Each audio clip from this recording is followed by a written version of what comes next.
New Richmond.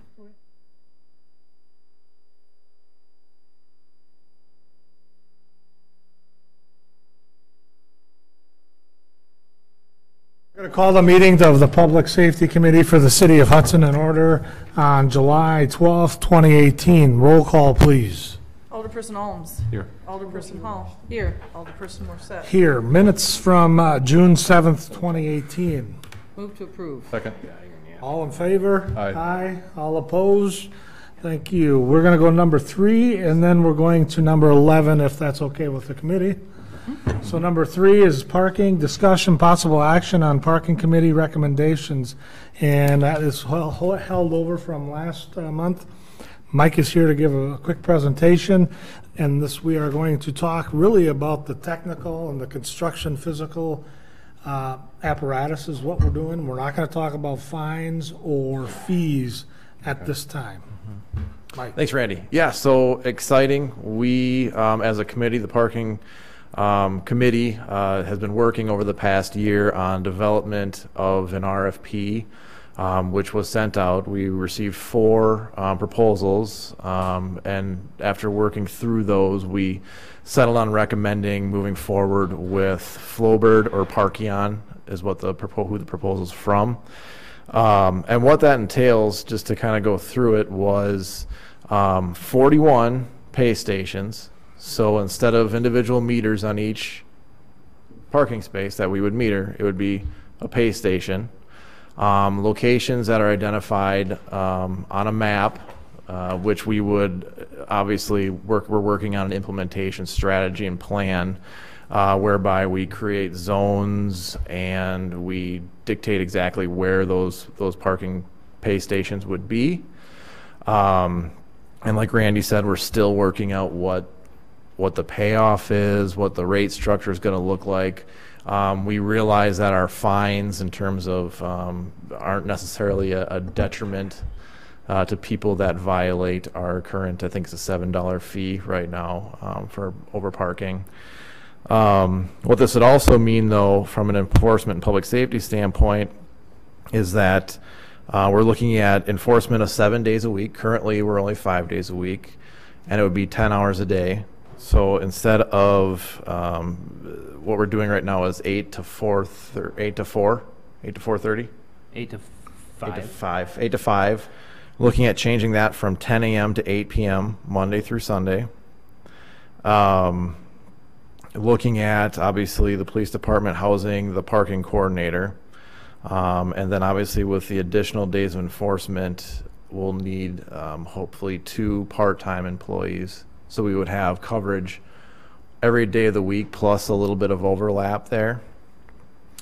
We're looking at also a new vehicle to place the LPR on. And what that is a license plate reader. So currently, obviously, the parking enforcement person is walking around issuing citations. Now what they'll be able to do is drive in this vehicle, and the camera will pick up everybody's license plate and will inform us whether or not that individual has paid for their parking.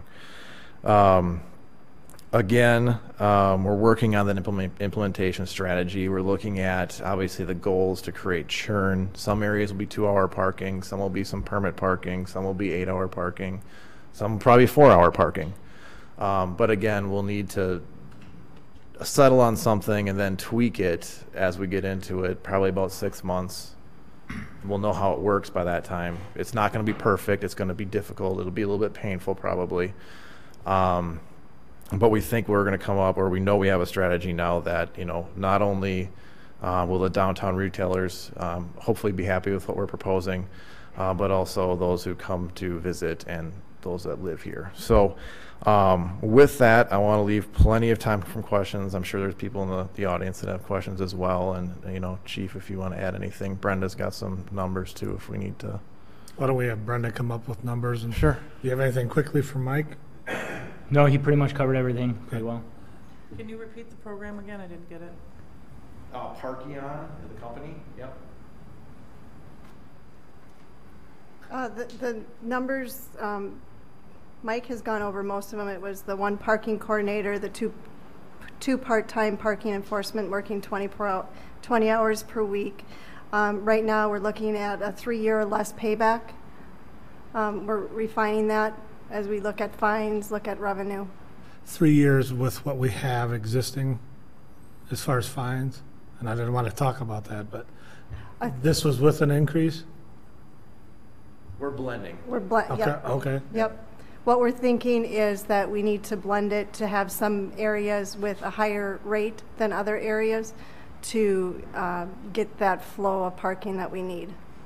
Okay. And we'll be doubling the number of metered parking, and so we realize that that will bring in revenue that way, and so we just want to evaluate. Okay. And we're looking at, Michael, as phases to phase this in, or where are we looking to install it all at once, and what's your time frame? You could explain that. I think we're looking at doing installation all at once, but that being said, it's going to take time. So we have to do the concrete pads, prepare them exactly the way we want them. Obviously the setup, the technology, getting the vehicle outfitted, all of that has to be done. And the training. So I mean, it's hopefully this fall. I mean, the goal is to order them, have our implementation strategy ready to go by the time they get here. We'll park the semi-trailer that they'll come in, and then we're ready to deploy. And this does involve taking out all the meters that are antiquated. Correct. If, for the viewing public as well, the meters as they are now will be gone. Yep. So, If anybody wants a souvenir. any questions you guys got for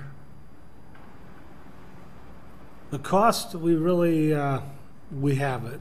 It's not really, we are doing some in-house for as far as the infrastructure improvement for it. But the cost is around what we have in the account, if I'm correct. Brenda? Correct.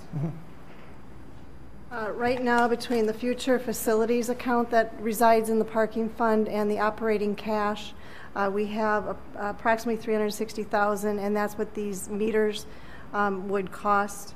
The vehicle, we would need to look at how we can get that paid for quickly. But yes, we have existing cash in that fund to make that initial, pretty much all that initial payment. Yeah.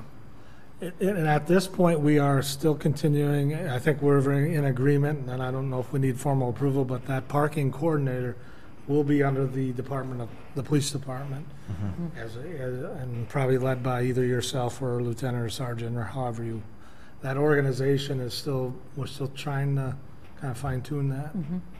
We need a dedicated person to park and coordinate. Okay, so the part-time employees, how would those be utilized? Would they be in the vehicle with the camera, or would they? Yep. Okay. Yes. Yeah, they would be doing the enforcement when the full-time coordinator was on the off days. Okay. And then there would be some built-in overlap with the full-time, so that the full-time coordinator could do data entry on those days, and there would still be someone out doing enforcement. Okay. So there'd be somebody out doing enforcement for most of the 70 hours a week. That's 7 days a week, 10 hours a day. good. And are they literally ticketing each car, or is that done technologically? No, so what happens is let's use a 1 block area, for instance. So they drive a block, then they pull off the side of the road, and they hit a button on their computer, and it says check violations, and it'll bring up all the license plates and photographs of the vehicle that are in violation. And then they can go and walk to that vehicle to verify the violation, and then take enforcement action on a smartphone with a Bluetooth printer. It'll print the citation, stick it on the window. And I think the other thing to point out too is that the passport technology that we have is a part of this package as well. So we wouldn't change that. That would still be an option for people to pay. Yeah, and that option allows them to get alerts when they're about to expire, so they can automatically add funds to their meter or their metered time right from their smartphone. And then we'll do new directional signage too for all of our lots and passport parking areas. Some of our signage is not the greatest right now. Is there an education piece that Parkion does? They're going to help us with that, but also in that implementation strategy, we're going to rely a lot on the chamber to help us work through that, through their membership. And really just downtown local businesses Yeah. as well. So, you know, at some point, we'd probably have a meeting with some owner-operators and tell them how it kind of goes Perfect. with a rep from the company. Parking, I don't know what. And from what I understand, too, not to interrupt, but I did have conversations with the chamber this last week, and they all know this is coming. They're all supportive of it, and they know the basics of how it's going to work. So it's not like they've been completely in the dark, but the general community using the system is going to have some education. And like Mike said, there's going to be some pain because in the higher trafficked areas, we're going to have more turnover or enforce more turnover is the idea. And that's part of the game you play, you know. And I think the other piece is the goal here is to get money back into that reserve fund so that we can do more maintenance projects. You know, we have some lots that really need some work. We also would like to provide more parking when we can. We'll be looking at doing metered parking. There's going to be 26 new stalls across from the boat launch at River City Center.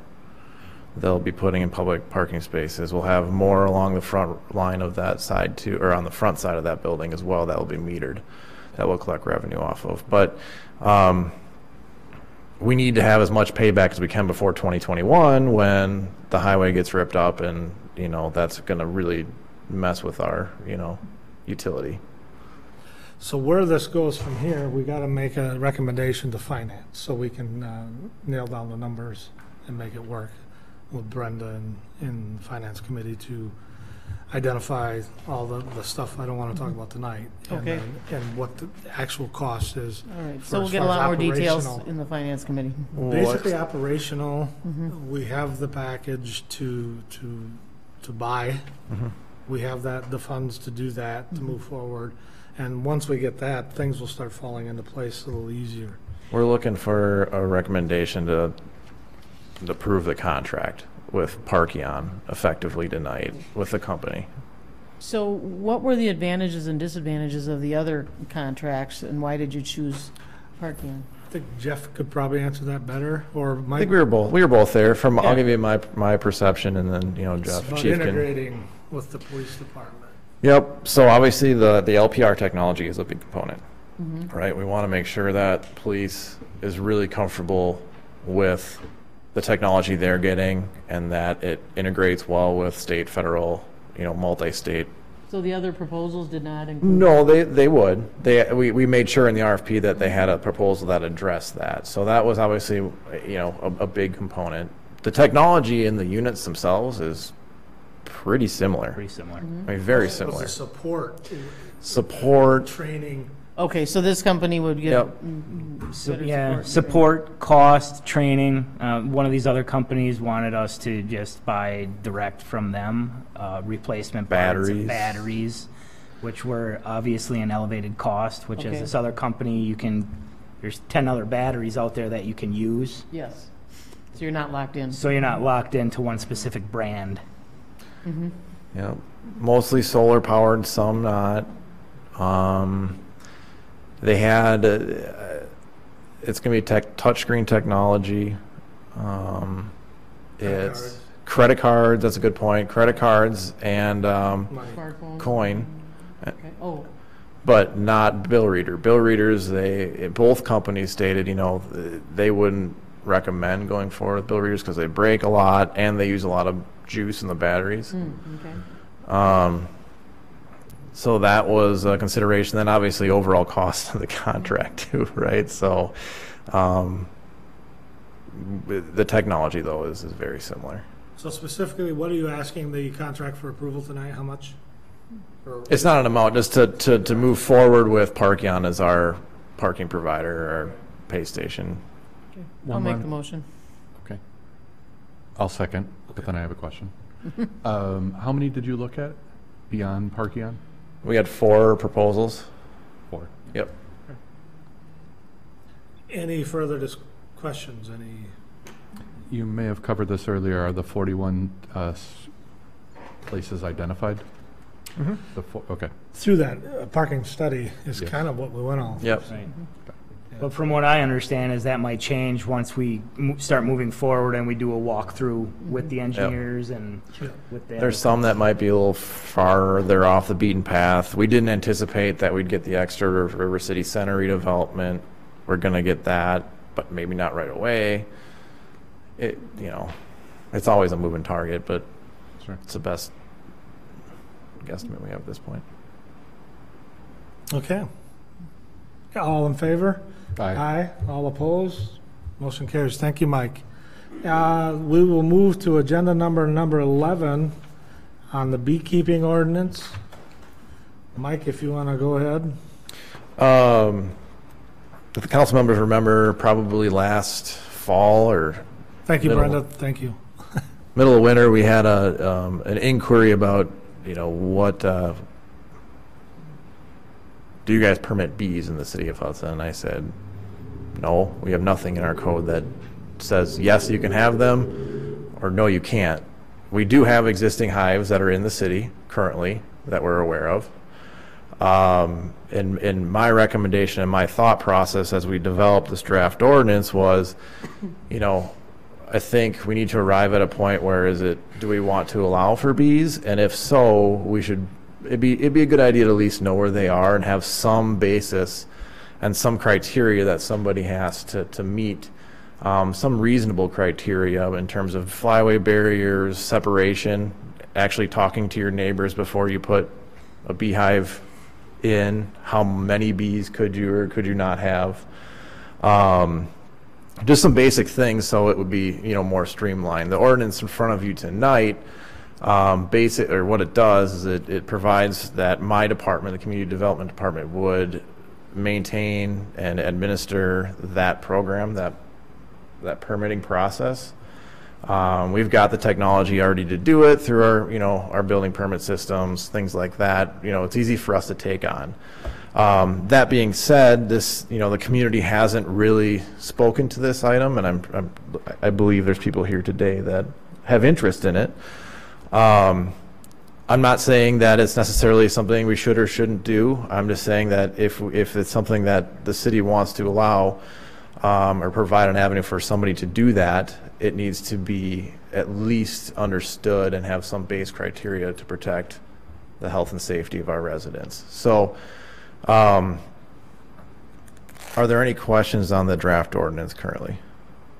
I assume you went to other communities to see how they Yep. drafted? Yep. Communities our size, have you seen anything there that they're allowing, disallowing?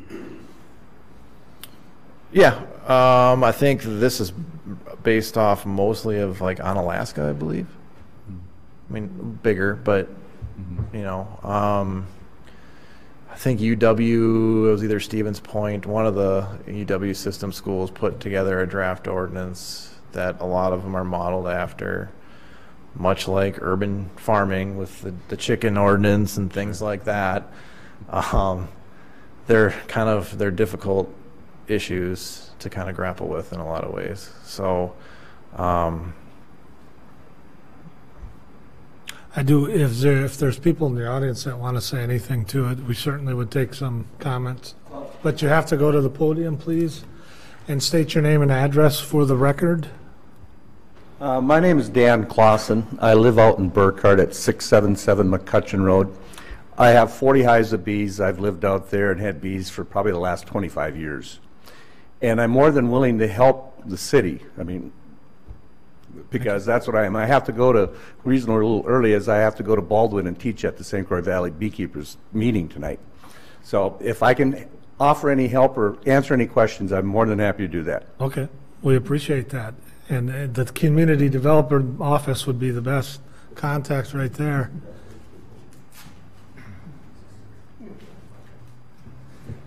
Thank you. Dwayne or Bakis, did you want to say anything to this? You got to come to the podium, and I think you know the drill.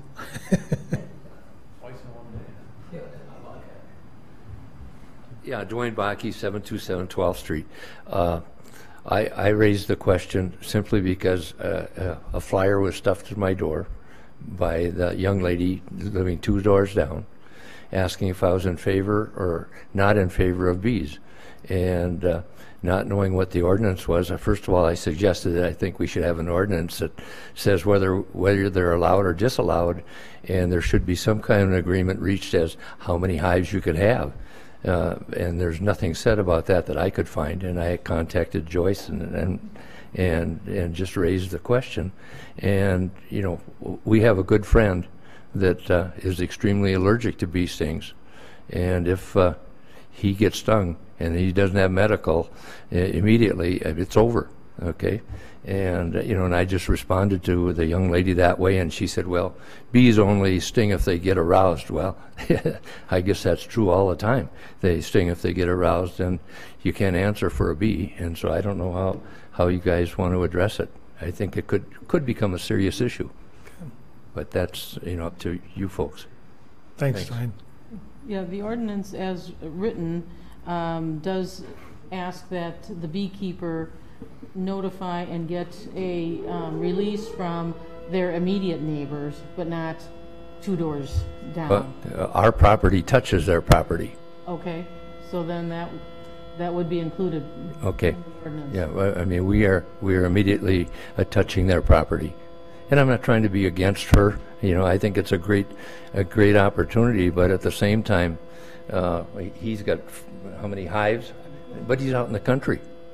And you're talking in a small lot that you're going to reach a lot of people with those bees, potentially. Okay, thank you. Thanks, Stein. Is that a legitimate? Severe thunderstorm warning. Did you guys plan that? Well, the one down here works now. Thank you. Any further questions or thoughts? What do you want? You were looking for a recommendation now, or do you want to have a little thinking period? What I'm not I'm recommending that we handle this like we would a zoning code amendment. So instead of recommending passage of the ordinance, recommending that that this group recommend a council set a public hearing date so they can hear what people have to say potentially. I think that's how we handle zoning changes, and this is kind of a quasi zoning issue in some ways. I think a public hearing was a good idea. I'll make the motion to hold a public hearing on that, I'll second. on the ordinance. Set when? Set by staff? Yeah, it's Yeah. either going to be August 23rd or September 4th. I don't remember. I don't know. Yeah, I've been so many meetings, I don't know which one I'm know. putting on. is it Thursday? Yes, so contingent on staff making the, Staff, Setting a asking date. staff to set it up. Mhm. Yep. okay. Second still stands. All those in favor? Aye. Aye. All those opposed?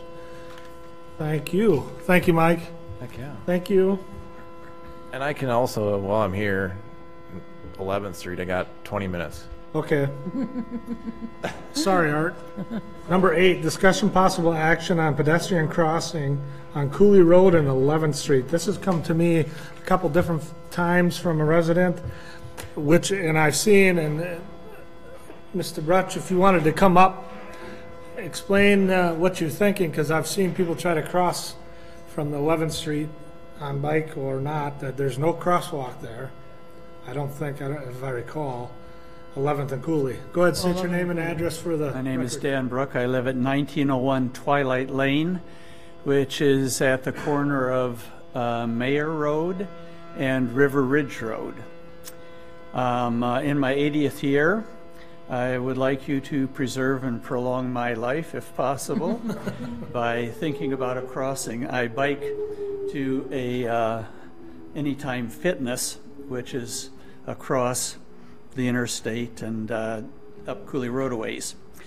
Every time I come to that corner to cross the bridge, not crossing the bridge, to cross the street after I've crossed the bridge, there are 2 issues that are kind of difficult. One is the pedestrian light lasts only 5 seconds.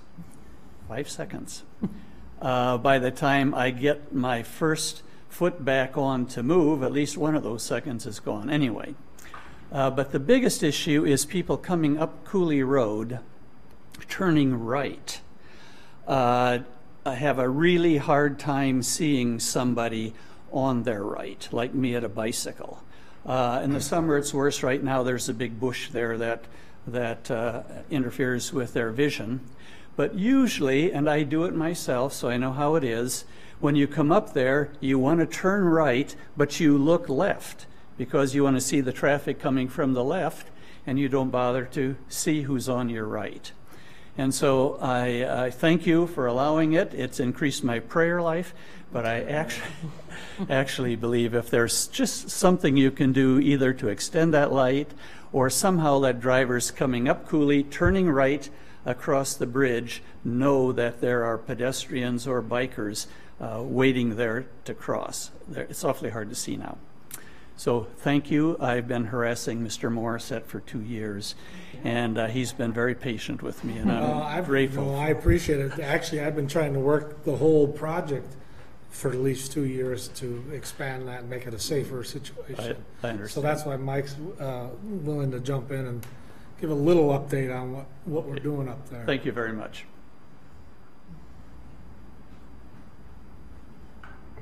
It's obviously an issue. The bridge isn't wide enough to handle another lane. What it desperately needs is a right turn lane. So as you're headed, I guess I'm kind of getting turned around. If you're headed westbound, you need a long right turn lane because it backs up in front of, like, all the way back to the Hudson house and some, it gets in peak hours. And talking with the DOT, we actually did some counts that we were able to pay for as part of our Carmichael Road Corridor study as we study the whole system. Obviously, people take the 11th Street Bridge as a way to avoid Carmichael as well. So DOT, there's options. The options are expand the bridge, which is not cheap. There's the ability to potentially do some kind of other treatment, and you can use the word the roundabout potentially. No. Yep, that was a suggestion that the DOT had At that intersection. to keep more on that on the what would be the south side of the interstate there. Yep, because when you think of all those movements, they're doing it one time of a day, right? So in the morning, they're coming up and going towards the slip ramp most of the time. In the afternoon, they're coming back and it's backing up in front of Hudson House. So the thought is that as a roundabout or traffic circle handles more traffic doing the South of the same interstate? movement. Crestview and Yep. Higgin there, Yep. that one, not on the other side. Nope. Probably not physically possible at this I don't point. think we have the space. Yep. But that handles, if you have a lot of vehicles doing one specific movement during a peak hour, which is what they're doing, and then when the signals turn, you're just backing them up further. Whereas and there's not many cars coming into that intersection from Hagen, not as many. A There's still traditional plenty. stops, four-way stop, wouldn't, stop lights, four-way, traditional. You're gonna have the same No thing. slip lane, no, Or, we can do to get, the thought of getting the slip ramp back onto Crestview there. they won't. Well, and the good thing is I had a conversation with DOT yesterday, and he said, what you need to do is look at doing a justification study potentially. They're looking at it in terms of, their concerns are based off of our Carmichael Road Corridor study that the preferred alternative, that interchange for exit 2 that they designed in 14, isn't going to handle our traffic long term because we're growing so quickly. So what they're looking at is, okay, if it's not going to handle it, what happens if you add that slip ramp back on? Is there a justification there? Or What do you mean by a slip ramp? You mean onto the freeway? off of the freeway? Oh, off the freeway, okay. Yep. The south side of the freeway So or on the north? It used to be there. The It old one used to be there. I vaguely They're remember it, yes. rethinking the old one? halfway up. Yep. Yeah. Yep. But still, We've already abandoned that property, though. No, not that. Oh. where That's that- not, that was never ours anyway. Oh, okay. so that's an option. And then, that's where we're at this point is That's not addressing the 11th Street, the Taco John area right there. Yeah. You're not addressing that issue, which was germane to his issue, is the pedestrian safety safety crossing, piece. and it's not functional up there. No, it's not. You can't cross the interstate as a pedestrian or a bicyclist right now in Hudson It's unsafe. safely. I agree. So tell us what we need to do. Widen the bridge. Yeah, well, that's what I've been saying for 2 years. Is that something that the city would have to do, or is that, Yes. so DOT? We might get some grant funding for it, but it would be at least probably 50% city cost. At least. Well, the least we could do is probably put some kind of markers back on the right turn over the bridge from Cooley, and at least put a crosswalk in there. I don't, I can't there is a recall if there is crosswalk. one there or not. I I don't, think there's one there, and then from crossing 11th from east to west toward Taco John's, isn't there one there too? Which is kind of pointless because it goes. no, into because a- there was no sidewalk there. We got pushback from business owners up there when we were wanted to put a sidewalk in there. I agree with what he's saying because it's very dangerous there. Oh, yeah. So there are no sidewalks at this intersection. I'm looking at the satellite view. So this is just unsafe completely. Right. Okay.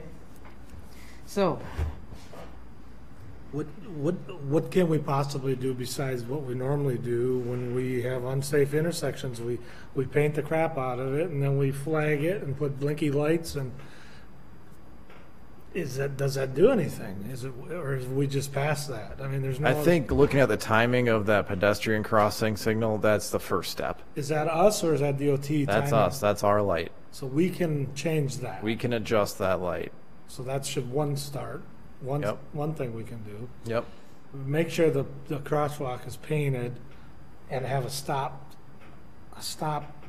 paint line. Stop line. Yeah. So now we're looking, yep, so now this is a recommendation to Public Works, correct? Is that how that usually happens with this Yeah, group? because they Okay. got the budget, right? Don't want to spend his. You had also mentioned some vegetation that maybe could be trimmed That back should be too. trimmed. Yeah, I have that down to get that cut out of there. Yep. who owns that though? Is that the property of there's a home there or an apartment Federal, building? is that the federal government? Are you, what bush? The one on, right by the bridge is growing out? Yeah. Right. That's a, Very edge of the court, just at the corner of Cooley Road and the bridge. yeah, that's for They allow us. us to okay. maintain that, Okay, so yes. it's on the south side of Cooley, not on the, 'cause on the satellite picture, I'm seeing lots of vegetation on the north side of Cooley. Well, the sight line on that side is fine. Okay. There's a couple pine trees pushed back. Oh, okay. Okay. I wasn't sure if we were going to talk about pedestrians. Yes, sir. I really think If you could step up, the public wants to hear you. maybe once or twice, I won't overstate my welcome. I was going to say, if just the things you put in a crosswalk, one of those rubbery things you sit there, just so there's some visual for the car coming up the hill that they know there's somebody that can potentially be crossing there. Right now, there is really nothing. And there is sidewalk across the bridge. I ride across the bridge all the time, and there's sidewalk on the other side. Where I go, I then cross 11th, and there's a bike path along there where I can go. But just that corner for people turning right and removing the bush and just putting something there that lets people know there may be somebody walking or biking there would really be helpful, if possible. Again, thank you very much. Thank you. I think we might talk about some of this as we move forward on the agenda, Okay. as far as signage for Okay. crosswalks, right? You want to hold off then, or what? Well, I mean, it kind of leads into that discussion. He mentioned the little rubbery Yeah. middle of the road things, which are know. recommended by the DOT to be with actual crosswalk signs posted higher up. Okay. So Well, if maybe you that's wanted what- to mark something, my recommendation would be to mark it crosswalk on the sides to let people know that, hey, there might be pedestrians crossing here. Right. And paint it well. I think that's what we need to do. We need to do those, and I can, this will be a motion, if you mind. Redo the timing and work with whoever you need to for the timing on that. I don't know what's proper for, Art, would you know, proper crossing for a? I ride with the traffic. Oh, yeah, that's you. So we need to change the timing on that. Put a painted stop line there, sign both sides, a pedestrian crossing, and then make sure we have the painted crosswalk up there. And then turn that, rip that bush out of there. And then to Art's point too, bicycle traffic is supposed to follow the rules of the road as a normal motorist, not necessarily pedestrian rules. So might be something to consider too. So if you're dismounted, you're a pedestrian. Yes. If you're on your bike, you follow all the same rules as a car. But if you're a cyclist and you dismount and walk across a crosswalk, you're treated as a pedestrian. That I know. Which is correct. Okay, I'll second the motion. Is that clear as mud? So we'll send that to Public Works? We could actually send it to council and then force Public Works to do it. I have one question. Yes, sir. What about the other side of that going to, if you were to cross then from the bridge, cross Cooley, and then you wanted to cross to Taco Bell? I know you said that there was pushback there. Does the crosswalk have to go to a sidewalk though? Because there is a trail there along that road. I think way back there used to be a law, or maybe there isn't. It can't just end. No, It's you gotta can't be- have a crosswalk go just to nothing. Not to occur, okay. Right. Because there's that trail on the other side of 11th, is that right? Technically, that's where it's going, to the bike trail. Right, okay. All in favor? Aye. Aye. All opposed? What? Yes. Thank you. All right, number 3.2, discussion possible action on installing two 15-minute loading zone spaces on the west side of 2nd Street, north of Locust Street. Thanks, Mike. Thanks, Mike. Mr. Doyle, if you would like to approach and state your name and record for the address. Sure. We're familiar with the issue. Well, I'm going to talk a lot anyway. So, hello, Public Safety Committee. My name is Art Doyle. I've owned a business in downtown Hudson since 1984. It's Art Doyle Spokes and Pedals. We are currently located at 607 2nd Street. We purchased that building in 1990 after it sat vacant for 5 years. The building has 7,400 square feet. We are open year-round. We employ 6 full-time staff year-round, because there's been some questions about the nature of my business, so I thought I'd talk about that a bit. 47% of my business is from April to August. 43% of my business is from September till March. We have 20 to 50 unique visitors daily. We sell big stuff and we sell small stuff. Our current hours are weekdays 10 till 7 and Saturdays 9 till 4. Many of our customers are in and out in a short period of time. Customers have the potential of dropping off 1 to 4 bikes at a time. So parking a long ways away is impractical. That's the big stuff part of it. Not unlike the loading zone only by the vintage store where the old Pioneer Press was. I mean, Pioneer Press, Star Observer was. We have lots of customers that stop in quickly for tubes, or we sell energy food, or to check on the repairs. So we have a lot of people that stop in for short periods of time. And we have lots of people that come and stop in for 2 to 3 hours at a time. We're concerned about the short-term visitors. We're concerned about the city of Hudson's residents viewing downtown Hudson as being accessible for quick visits, whether it's to my store or to pick up a cup of coffee or to go to the drugstore or go to the banks, all places that have short-term parking near them, or even visit City Hall. How many people want to visit City Hall if it takes them 15 or 20 minutes to find a parking spot? So our concern is to have parking spots on our block for which there are none, short-term spots that will be good for my business. It will be good for Sandine Agency. It will be safer for cars to pull over to drop off customers for Smiling Moose or to go to the bank. or to go to Mallory's, because right now it's not uncommon to see cars double parked there trying to drop off people.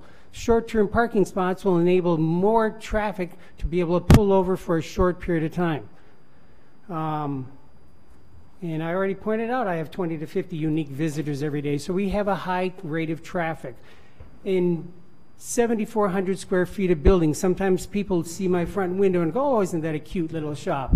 We were a big shop and we're a big business.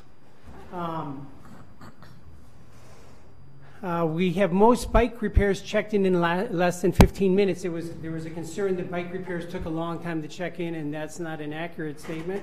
So even if they stayed longer than 15 minutes in a 15-minute spot, that's when the meter enforcement comes in, whether they're staying there for 15 minutes for my shop or for Sandine's or for Mallory's or Moose, you know, everyone. So they're not spokes and pedals parking spots. They're short-term parking spots so that more people, whether they're visitors or residents, have the hope of finding a parking spot for a quick visit and not everything having to be, oh, I'm going to be down there for 2 or 3 hours. I don't mind spending 15 minutes to find a parking spot.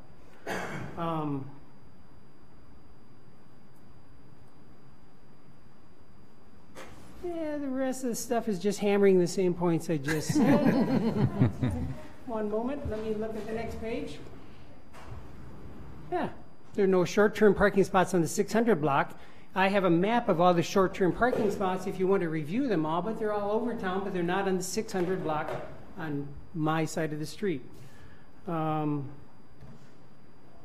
then I can talk about all the signs and what all the other parking spots are. You probably know all that stuff already. And to re-emphasize 2 points, Stillwater didn't provide short-term parking, and they get very busy, very popular tourists and visitors, not unlike our Evolution, and it drove a lot of local businesses for local people out of downtown because of the fact that the downtown did not have adequate short-term parking. So people would be like, why am I going to go down there? It's going to take me 15 minutes to find a spot. So I believe that Hudson will be a stronger and healthier downtown if there are drugstores and bike shops and 20 restaurants and gift stores and all types of stores and not just visitor stores. So I believe strongly in downtown Hudson. My investment in my building for 27 years, when it was vacant for 5 years, I think is significant. It was before other people were investing in Hudson, so I'm very proud and I think might be forgotten about things like that. And the fact that I've been in downtown for 34 years shows my commitment to Hudson and downtown. I find my asking for 2 short-term spots on the 600 block good for my business, good for Hudson, and good for the other businesses in that area. All right, that's it. Thanks, Art.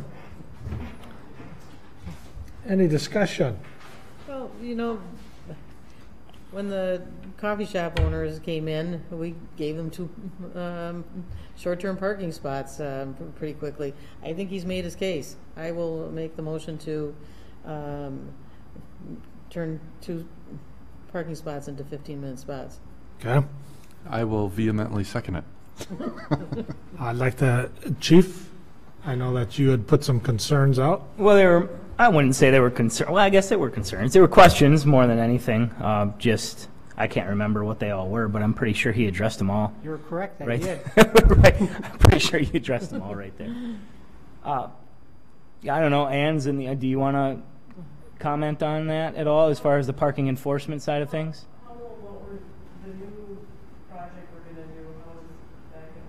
Well, I think you can set up time zones like that, like for City Hall and things like that with that system. Yes. From what I understand, you can set up short term, and that's where you have the tire valve stem timestamps on the reader, so it would be easier to enforce that with the new system than it is right now. Yes. I would think so because it's harder to get out and walk and make sure that it's been marked. And Yeah, and right now she's walking, upwards of 10 blocks to try and check 8 different 15-minute parking spots. So I would anticipate our ability to enforce that would be easier with the new system.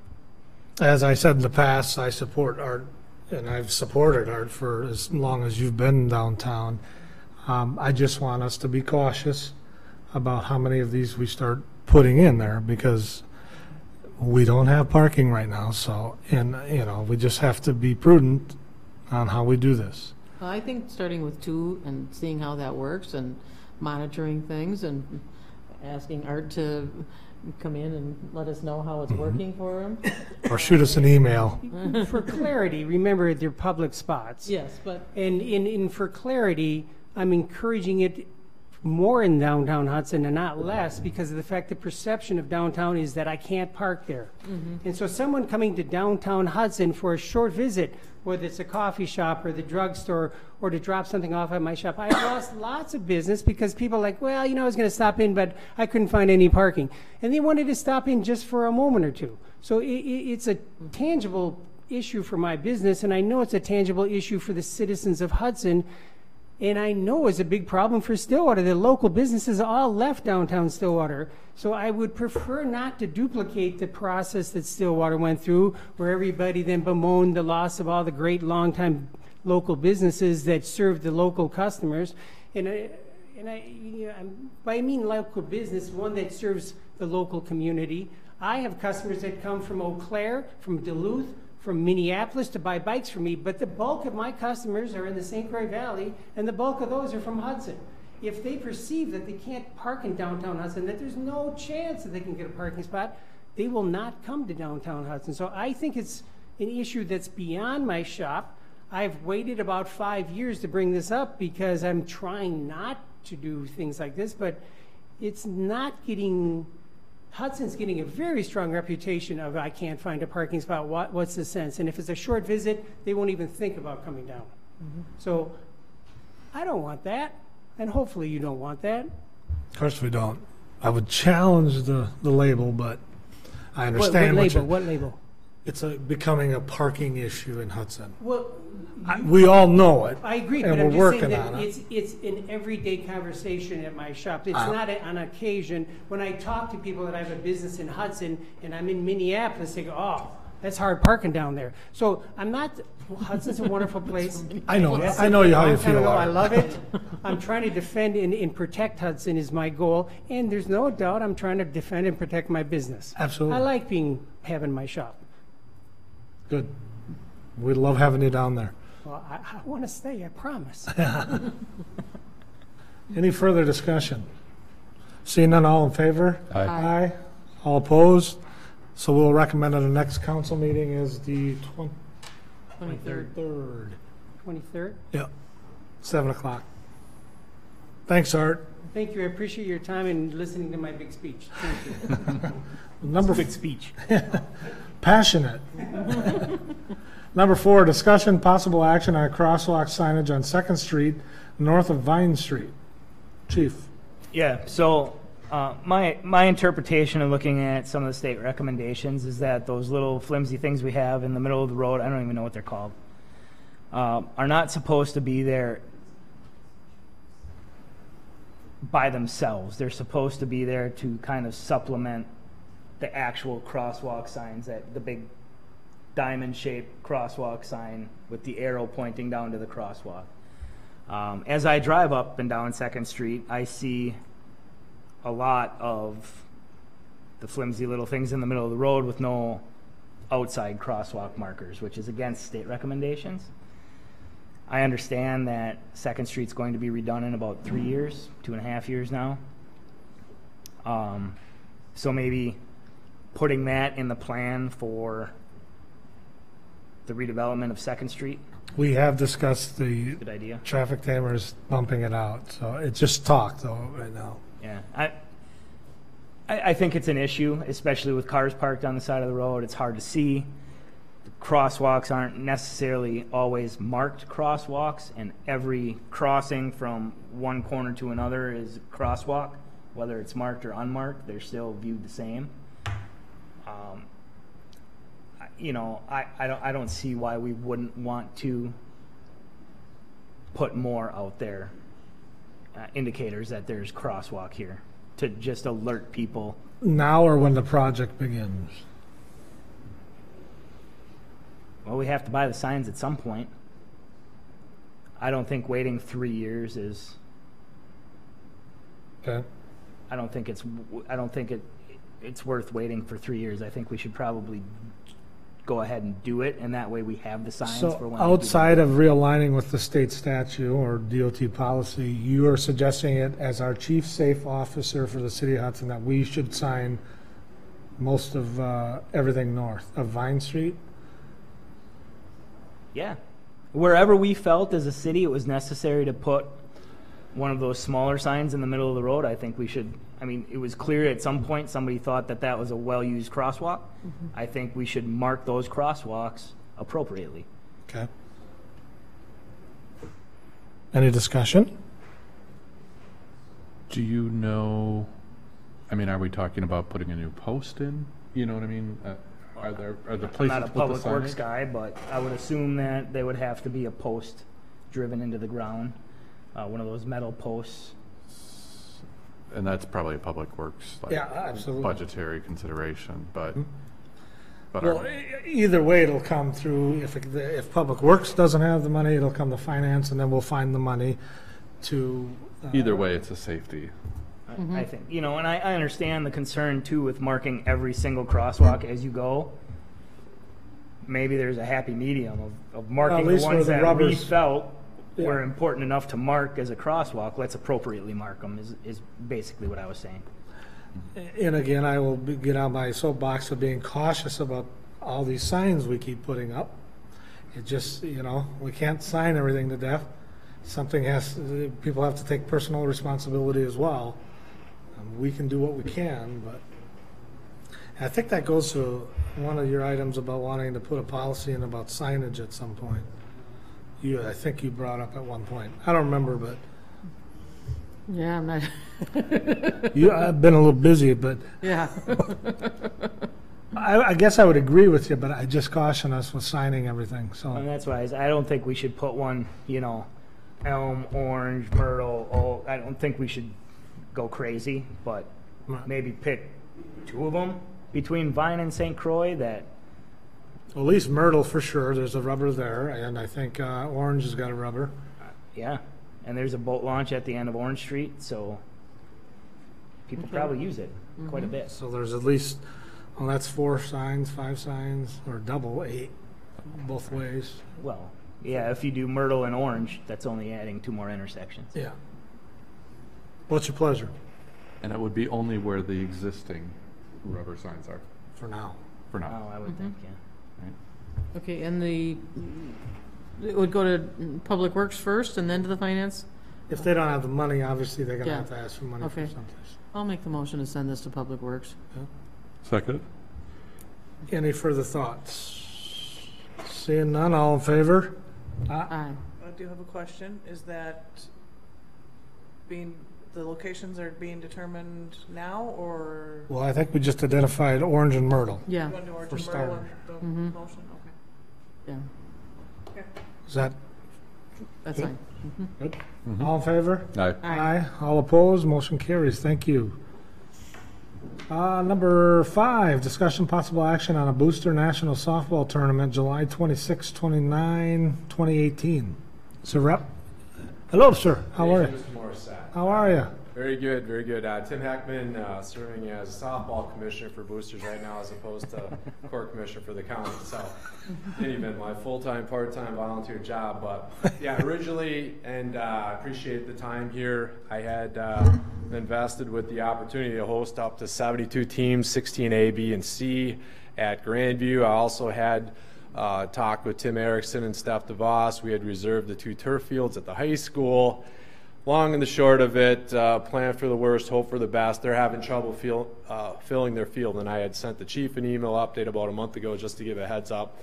We're going to be having nothing at the high school with their construction delays and our numbers down for the tournament. Nothing to worry about, no practice. We're not going to use anything there at all, which puts my mind at ease because then I don't have to staff 2 spots as well, which would not be fun. So we'll have it all at Grandview at the Quad and Field 5. Parking, it runs Thursday, Friday, Saturday, Sunday. Thursday and Friday, there's usually 1 game per team. We're looking as a last count from, this is through Mall of America Softball. They took over for one of the sponsors this year, so they're new. So a variety of reasons why 16U is down. Also, 16U girls have other options in life going on, so going for another softball tournament, I'm not sure is at the top of the list. 12U, 14U are filled up. 16, I think, can sometimes be a challenge. But be that as it may, last count we were around 20 teams or so. We just held state at Grandview this past weekend, had 16, and other than one call to 911 for an ankle injury on a slide at home, nothing went on, and I don't think anybody noticed any parking or other issues on Vine or Carmichael or anywhere else, other than lots of business at Culver's and folks that were in town for 3 days spent a good chunk of their money. Thank you. So the tournament is going to be a lot less than we anticipated, which is a blessing for me in terms of planning. It's going to be less business in town, but there will not be any parking nightmares. I've worked with the school. We've got 230 spaces at Grandview. I know that because I personally paced those off, filling time between practices. There's 44 extras at that overflow lot for staff at the middle school. When I add in the ones, including the middle school around the bend, there's 110 there. So I've worked with Tim Erickson, the school district, about putting in a little reservation there. Saturday, Sunday, obviously, none of us county employees will be working there. At nights, there isn't a problem. So we've got a couple hundred extra there. I have been in touch with maintenance and the admin suite there to reserve a little bit of space parking-wise at the government center. That would be just like this past weekend. I think I talked to the chief about maybe getting the signage up. Again, we've been talking about parking, slow down like we had this past week when they paved the part of it. Employees were parking over at the Grandview complex just to keep a heads up, or even if we put the speedometer sign up there, whether that's city or county, just to remind people to slow down a little bit. So that would be help. I'll be on site myself. I'm the point person for any problems, for better or worse. I'll have parking volunteers as well designated for that and for safety. In terms of any other follow-up, the only other things I want to do at the quad is put a tent on the north side of the quad, just in terms of if we have weather like this, so people aren't overcome. Some girls and fans will be out there for 10, 12 hours a day on Saturday. It gets hot. And then I think just the tent, 2 extra porta potties, and then I've got a meeting set up with JJ, who's been great working with us, always is, next Thursday, 10 in the morning, to cover any other bases that he might have concerns with the city. I met with him last week and texted him this morning, so we're in constant communication for things, and he's been a godsend for our work there too, as is everybody else for the city. So we're in good hands. Not nearly going to be the headaches I anticipated. Sorry to scare you there, Chief, but I figured it at least, like I said, put the shout out. I think in the coming years, and the school district's excited about this as well, it will get back up to the numbers with a new sponsor. Mall of America is new. I think that in part is the reason why numbers aren't maybe where we had anticipated. But I think in the future, we put on a good show like we have for some of these other things. We'll be asked to host again. And both through Boosters Baseball and Boosters Softball historically, and lots of you know this as well as I do, haven't hosted like this in the past. But I think under my regime, baseball as well, I think it is something we're going to keep doing and working more with sponsors, working with the chamber, bringing more folks into Hudson. And if you have this parking cleaned up, they'll be happy to come as well. But it's and the school's excited to pay for some things that weren't covered by our tax dollars as well. So we're going to continue working with them once they're done with their obvious upgrades. So in the future, I think it will be as big as anticipated, but fortunately not this year. So. Well, yeah, and that's why I felt it necessary to come to this, because he had applied for the special event permit because he was expecting way more than 1,000 people. And I'm assuming you got those? Didn't. Okay. Just because it was a constant fluid motion, so I did not. I think at most we'll have 5 games going on, 5 games prepping, so I wouldn't anticipate this being any bigger, for example, than the tournament we just had. So there may be anywhere between 200 and 600 people there, but it's going to be kind of fluid. Your game's done, it's hot, you're heading over to Culver's or trying to go back to the hotel to find some AC, then your next game is 6 hours later, so it's going to be that fluid movement. We'll be staffing concessions, we'll have lots of stands around, keep people hydrated, etc.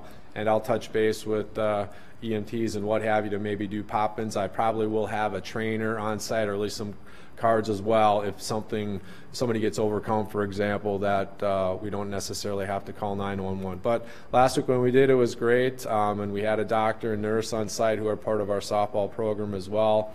And officer stopped by afterwards just to double check from the sheriff's office, and went well. And it's nice to be right across the street if something does happen too. So Yeah. My main concern was if you had paid the fees for those permits that you right. get refunded for those. Right. I talked to Deb, and we're good. I appreciate that, Chief. Though. So Sounds like you got the things under control.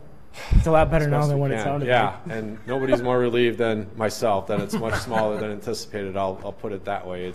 But I do appreciate everybody. Lots of folks here at the city have done a lot of work. Deb in particular, and the chief, and JJ, and the rest of the staff are fantastic, and we're working together because I think we see the possibilities for the future as you have your 5-year plan with Grandview, and we have some grandiose ideas. And at least from my perspective at the softball program through Boosters, we're looking to keep working with the city to integrate any money right back into that. It's a nice jewel that's been somewhat untapped over the years, and with adult softball somewhat, I don't want to say fading, but quieting down. Their numbers are what they are this year. They're only playing Sunday night using 3 fields, and I work closely with Derek too, so he's right on board. It's opened it up, and it's a good opportunity. Where it's located in terms of parking, unless you're going to start metering that.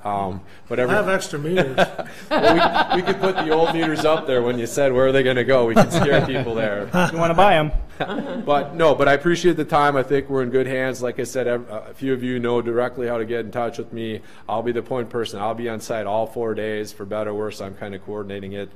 So if there are any logistical challenges, I've got my contacts across the street or with the city or chief or what have you. So In touch with Brandon too for your, for those emergencies in case, right. God forbid. And we'll be well stocked there, but you never know if we have weather like this over 4 days, and that's a good point. So that's on my to-do list as well. Even if we just have kind of just a pop-in, unlike hockey where we have an EMT on site, anytime we have a tournament, the injuries, at least in softball for better or worse, and baseball too, are more likely to be ankle, knees, less likely to be a head injury, which is a good thing, but it doesn't mean we still shouldn't be prepared for something to go wrong with this many games, and especially this time of year, it's probably more likely to have Questions? This is next weekend? This is, it's July 26th through 29th, I believe. Okay. So Thursday, Friday, Saturday, Sunday. And once I do get the schedule, and like I said, with fewer teams, I don't anticipate we're going to be going from 8 a.m. to 9 p.m. like I had anticipated. That's going to shrink. I will get that schedule certainly to JJ. He can pass it on to Deb, or I'll get it to Deb as well. So if anybody's interested, they'll have it, or feel free to contact me at the Government Center if anybody has particular questions. But I'll get that out, but we're working constantly with your people, and everybody will know what's going on. But we've got it well staffed. We'll be well put together, and I think I've done what I can to plan for emergencies and contingencies as well. Okay, So, very good. So thanks for putting me on the agenda. So I You appreciate bet. that. So everybody have a good night. You too. Thanks. I'll move we approve. Are you looking for approval? I don't even know. Does he need to? Because it's just it's not Discuss a, and it's not a possible special- action on Booster. We'll just give you Not a a special blessing. event anymore. Yeah. Nah, we don't need it. You'll be fine. There's no special event permit fee, so I think we're We don't fine. have the parking and people moving issue that we thought we were going I to think we're have. fine. So. We don't have to approve like a route that we have for the, all the walks and the runs and things like that, so. Doesn't seem like there is anything that No, we have you're to. good. And the other thing I'll say, I think in the future for events like this, if it's a 2-day baseball tournament or softball tournament, nobody's wise. But anything like this, I certainly would run it through, and I'd recommend baseball do it too, through the special exception, err on the side of caution just in case, just so Absolutely. you know. And I think it's the courtesy that we certainly owe the city. We'd hate to end up in court. I'll just have to recuse myself. Have a good night. Thanks. Number 6, discussion possible action to remodel the Hudson PD squad room and the sergeant's office. Chief? Yeah. So, wasn't really, an issue for the last, 5 years or 8 years that we've been there. But just a little bit of history. When we moved into that building, the idea was that we were going to be there for 5 years, and they kind of renovated it to fit what we had at the time. We have grown. Obviously, the city has grown. Our department has grown. We've run out of, I don't want to say we've run out of space. We've just run out of the usable space that it was designed for. So What I'm asking for is the ability to do a little bit of remodeling to allow for our new sergeant to be back with the current sergeants and the patrol officers, as well as house the additional patrol staff that we've had added in the last years. Normally, it's not an issue. We can budget for it in capital expenses or what have you. I don't have $24,000 of fluff in my budget, but what I do have is projected to be about $100,000 in savings because the 2 new positions we were granted this year didn't get filled until after June. So we've got a half a year of savings of both of those positions, which is around $100,000 for both positions. I put it out for bids to try and get estimates on what it would be. Basically, it's removing a wall, adding some power outlets, and then updating the furniture to withstand us into the future and allow us a little bit more growth. The construction came in at $14,000 some odd dollars through Elliott Architects in town, and then the furniture came in, which is refurbished new furniture, came in at about $8,000, $9,000. So for a total of $24,000. What I'm asking is either to be approved to fund that from the council contingency budget, and if you guys don't like that I have some budget savings. I will have some budget savings at the end of the year that I would like to tap into to use that.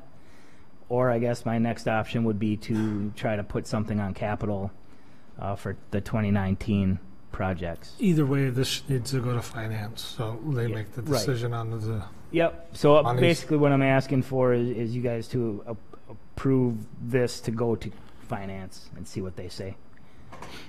Gee, I don't know. You think the finance committee is going to do anything about that? We'll have to talk to those people. Oh, those people. Yeah. It's the 3 of us. Is it? Plus the mayor. Oh. You didn't notice that? Yeah, I didn't. Okay. Well, acting as public safety people. Right. Yes, okay, we gotta keep our public safety hats on. And if anybody cares, there's some attachments there that show what the design would look like. Yeah. I'll make the motion to move this to public safety with Finance. I mean, See, you're already confusing it. to move it to finance. What do you think with the recommendation that that they move money within their budget rather than contingency? That's probably, I would be a smarter, Okay. more palatable, but we can hash it out at the next meeting. I'll second it with a question. What kind of timing? I mean, is this a urgent need? I've kind of got people sitting on each other's laps right now. Well, that's good family bonding. Well, we don't want sexual harassment. I didn't say that. They're getting sick of each other, though. Oh, well, I can see that. I would prefer to be able to do something this year, as opposed to having to wait. But, Okay. It is what it is. Any further discussion? Seeing none, all in favor? Aye. All opposed? Okay, we'll recommend the finance. Let's go down to 1311 so you two can get out. Republican Party event in White Camp Park on Saturday, August 18th, 2018. Whoever wants to speak, please take the podium. Yeah, I can start a little bit. Okay. I put this on not knowing that they would need any special permissions because they're doing a special event permit through the city. Okay. But because we are recommending parking on some city streets and the possibility of people crossing some city streets that may or may not be under construction. I thought it was wise to at least bring it here and have questions answered that you guys might have. Yeah. Because of that, we've got these two fine individuals here that could answer really any questions. We did meet with them along with Public Works, and who else was there? Park Commission, Public Works, just this last week, and kind of short out some plans. I did get updated photographs of the event site and projections for parking and parking lots and different plans today that I printed off here that I can share with you guys if you have certain questions. I do, I want to see the event. I want to know exactly, you saying almost 1,000 people? Well, they're projecting 500 to 999? but this is an event that might draw in some protests. So what do we need to do to prepare for that ourselves? Have you I not plan got on that far? staffing the event with some uniform presence. The sheriff is also planning on helping out with providing some uniform presence. The problem is kind of coming in, which this is a public park.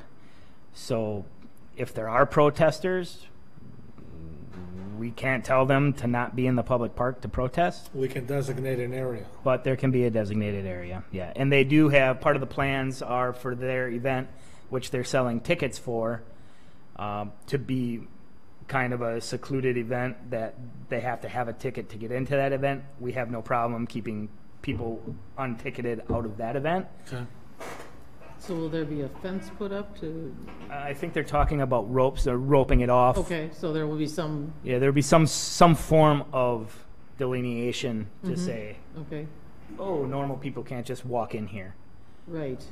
But kids will still be able to use the playground and. Kids will still be able to use the playground. Other people using the park will still be able to use the pavilion and Oh, so you're not using the pavilion? Give you some general details, John. Yeah, state your name and address for the record, please. Hi, John Kraft, 1067 80th Avenue in town of Warren. So, working with Diane kind of to handle a lot of the logistics associated with what we're calling the Keep Wisconsin Red political. Now, we're not calling it a political rally, but patriot rally. So essentially, this is just after the primary, the August primary, 4 days after the primary, and it is not an event to support any specific candidate. It's more in general a patriot rally, and we will be having numerous elected officials. We've got a pretty good lineup already. The governor is verbally confirmed, but not on paper confirmed. But so hopefully we'll have Governor Walker. Dinesh D'Souza, it's a familiar name. He's our keynote speaker at the event. He's contracted. So Governor Walker would like to introduce him, obviously. That's also the same day as Pepperfest parade. So the event is designed to be after the time of the Pepperfest parade. Sean Duffy, another speaker. We'll have Leo Vukmir, and we're still, did you confirm Kevin Nicholson, the two of them? That'll be ideally the first public appearance of the two of them after somebody wins the primary. So, as well as a lot of other local folks who are running for office. The county sheriff is up. So the idea here, this is a big meet and greet largely for candidates kind of up and down the spectrum at that time. So we are using the pavilion. We'll be serving hot dog lunch from the kitchen there as part of our ticket sales. And then under the pavilion is where we have candidate meet and greet kind of thing. So under your pavilion, under right? the main pavilion in the park. Okay. So in addition to that, we are looking at putting up a 40 by 60 canopy that butts right up against the picnic table shelter. So we kind of got the two areas, and then in between the two, LCD video display. So we're selling VIP tickets for seats under the canopy, as well as some general admissions for standing around the tent. But obviously, it's a public park. When push comes to shove, anybody can walk in and hang around. And that's really where the unknown comes in. So we are selling a total of 200 VIP seats under the tent, and then we've also got kind of general admission $20 donation tickets out there. And so as of right now today, I think we sold about, I didn't look at today's comp, but we're in the area of between 60 and 70 of our 200. Okay. So that's kind of the lay of that. I do have some diagrams. I've sent PDFs into the Parks Department. And we're passing those around. So we did have a pretty good, thorough, collaborative conversation with, I think, everybody involved in terms of logistics. So Okay. So in addition to the county sheriff, D'Souza travels with his own security people, obviously, as does the governor. So we're hoping to have a pretty good presence to try to keep it a positive environment. So. Any questions? Diane wants to remind, and this is a nonprofit. We're not making a profit on this thing. We'll be lucky to break even. If we magically do, it's going to Wounded Warriors. So. I already word my kids, it's my 401k that's supporting this, and I just want a positive attitude to bring people into Hudson. And I was kind of asked, why didn't I? Why don't you get in front of the mic? Give them your name. Diane Keel, 1344 Carriage Drive, Hudson. And I just wanted everybody to see my lovely town here. I was kind of asked, why aren't you like at Lakefront or this or that? There's no parking downtown. And I thought, what a beautiful park White Camp was, and and I just wanted to have a real positive attitude on things and just let everybody know, hey, let's make it work, as far as that goes. But looking at my Facebook page, a few people don't like my speaker in that, so it could be kind of interesting. So we kind of mentioned that to Jeff. But I'm looking for a real positive experience. I love Dinesh. I think he's awesome. And then I'd love to hear from Sean Duffy. He's a real positive person. And I'm just real thrilled that I was able to do it. And it's just me, Diane Keel, that's putting it on and looking for fun stuff and positive stuff. And I thought that'd be a nice thing to do after Pepperfest Parade. So Sean will be in town in that. And we're just hoping you give us our blessing, because I think it's a beautiful, beautiful park. And I think we can make parking work. A little worried about the handicaps, a bunch of old people, including me. So hopefully we can get the extra. We'll pay for garbage. We'll pay for extra as far as police to keep everybody safe. And any other questions you might have. And it is Wounded Warriors. If we come in the plus section, that's who's going to be getting any of our extra monies. Now, no politicians, it's all Wounded Warriors. Very nice. So some of the things that we talked about, we're adding some handicap spots because there are 3 of them up there. There's 3 of them presently marked. Yep. And then if you go by the national standards, there's a recommendation of 2% of your spots need to be handicap. So we thought of adding 3 or 4 more handicap spots, or 2 or 3, I can't remember what it was, 3 or 4 I think it was. So 3 handicap spots in that park there where they have 48 spots. Okay. But if they should get 500 people, you project 300 cars. So it's like, where are the other 150 cars going to go, or 250 cars going to go? So we thought about parking on one side of the street of O'Neill, so that you can have as many people parked on that side of Hanley as possible, because I don't want a lot of people crossing Hanley, right, especially if it's just freshly repaved. But then Jeanette Coons, one of the organizers, has a parking lot over by Hanley and Maxwell, which these folks have arranged for a shuttle. Okay. If people have to park there, there will be a shuttle to shuttle them to the event. I thought with those things, and with Public Works saying they have some extra garbage and have this and have that, and they have the porta potties to house the extra people, I thought we were on a... Will you have some traffic control up there as far as officers? Yeah, we will have officers up there. For traffic? No, probably not for traffic. Okay. So that's going to be self-policed? We'll see. I mean, our guys will be up there, so if someone needs to throw a traffic vest on and go sit at the intersection... That's what I'm getting at, yeah. Okay. But I'll have probably 3 officers staffed, and I don't know how many the sheriff is going to send. Lieutenant? I don't know if he's going to volunteer for that event. Any questions? Is there a need for an ambulance to be nearby? Chief St. Martin, did you have... I just real quick on the size of that membrane structure. A lot of times we just kind of like to take a peek at it. I mean, I know it's not going to have any sides and no cooking or anything, but just by the sheer size, but typically we kind of just want to take a spin through. Yeah. The tent company we work with is called Ultimate Events. Okay. And they will take care of diggers out and then work with all those folks to make sure we're not using factory blocks for D2 and things of that nature. But I would just fully anticipate an inspection prior. We're setting up on Friday. Yeah. We go up Friday, so And none of the cooking will be taking place there. It'll all be cooked prior to Yeah. and be in roasting pans at the site. So you won't have a bunch of grill fires going on. Yeah, no. But I think what he's saying, you will send the inspector up just. Yeah, as long as, and that's much better if it's happening Friday too. We just take a spin through it. We typically, yeah. Great, thank you. Which is commonplace. Yeah, I mean, we kind of do it for everyone, and I think we were, when Leanne was here, I'm not sure if we were in the process of doing some permitting for this structure. I don't know if it ever made it or not. I don't think so. But, and just because, not as much for this, but there is definitely concern that the structures are put up correctly. And then once we start adding sides, it adds a whole nother realm to its building. And so, anyway, we just like to take a peek and make sure everything looks good and it's safe. So, and it's nice, reputable, yeah, and then usually using the reputable contractors to make sure. Yeah. Yeah, that's true.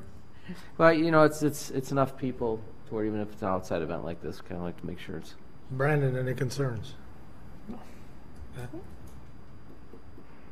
I have a few questions, and I may have missed it. Window of time on the 18th? What window of time are you? 1 o'clock to 4.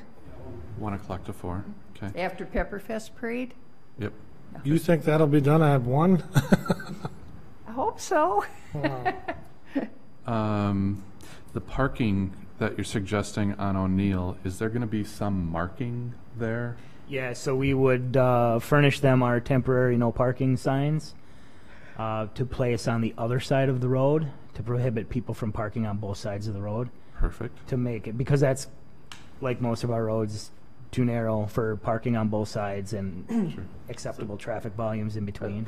I think we're parking at well 8 then too. Yes, and that, so that just got approved, I think, today by KIP. Okay. For them to use that parking spot or that parking lot to kind of wrap around it. Yep. And should house a lot more vehicles there too. You had cars on the spreadsheets or little boxes. How many is that generally? That is about 135 that I showed, and I went very conservatively. And I gauged those rectangles on the 21-foot length, those spacing between, that's kind of the maximum size on a Gotcha. lot. So that was a pretty conservative estimate. Sure. So once we get past that, it's going to be kind of as much can. So we did a fair number of housing space. Gotcha. Thank you. So you had a meeting with Public Works. Did they give you timeline on Hanley's finishing? All they told me is that it would be done by then. Yeah, okay. And that should be. They were mentioning that within a matter of weeks. Right. They were looking at Yeah, they were milling I know it they're today milling or it today. yesterday or something. Exactly right. Exactly right. I assume you guys are doing a lot in terms of marketing for it. Is there? Facebook and direct mail. Gotcha. Are you showing any sort of routes for the cars to get there? That did come up. We kind of wanted to get past the meeting with all of you. Gotcha. So we were all on the same page, but as we're still taking sides, we're gathering folks' addresses for the attendees. So direct mailing going out, but yeah, we'll specify where preferred parking areas would be and anything else we can think of to try to Gotcha. smooth and stuff. And I'm also wondering, because this is in my district, so I'm in District 2, and so Red Cedar Canyon is the neighborhood that's right across White Camp, and so it'd be good to get some information out to my neighbors, specifically in that neighborhood, that this is coming down.